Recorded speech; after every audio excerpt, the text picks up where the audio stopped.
সকালবেলা ঘুম থেকে উঠে মেজাজটা একদম খারাপ।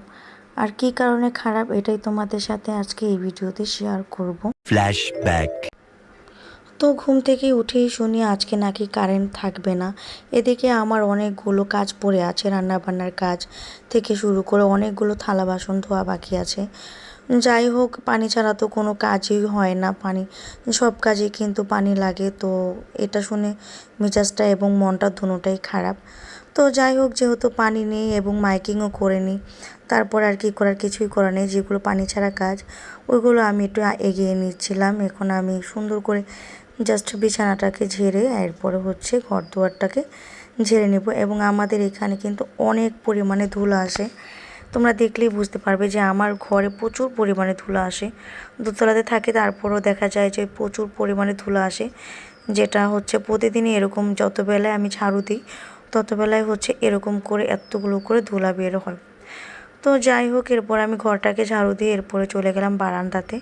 জামা কাপড়গুলো শুকিয়ে গেছে, সেগুলো আনার জন্য। এখন যেহেতু এই অবস্থাতে আমি ছাদের উপরে যেতে পারবো না, এবং আমার বারান্দাতেও যেহেতু অনেক সুন্দর রোদ আসে এবং জামা কাপড় রোদ দিলে কিন্তু একদম শুকিয়ে যায়, এর জন্য আমি বারান্দাতেই সবসময় জামা কাপড়গুলোকে রোদ দিই। ছাদে না গেলেও কিন্তু আমার হয়ে যায়।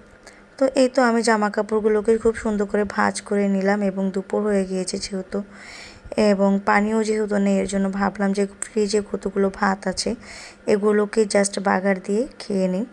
রিজিকের মালিক আল্লাহ। আসলে আপনি ভেবে রাখবেন রাতে একরকম, যে কালকের দিনে আমি এটা করব ওটা করব, সেটা যে তেমনই হবে এরকম কিন্তু একদমই নয়। আমরা কিন্তু জানি না যে কালকের দিনটা আমাদের কেমন যাবে। আল্লাহ পাক ভালো জানে যে কালকের দিনটা আমাদের কেমন যাবে। তো যাই হোক, তেমনই কিন্তু দিন একটা এরকম আমার ভেবেছিলাম রাত্রে এটা করব এটা করবো, রান্না বান্না করব। যাই হোক, এরকমটা কিন্তু হয়নি, কারণ সব কিছুর ফয়সালা কিন্তু আল্লাহ পাক করেন, আমরা কিন্তু করি না।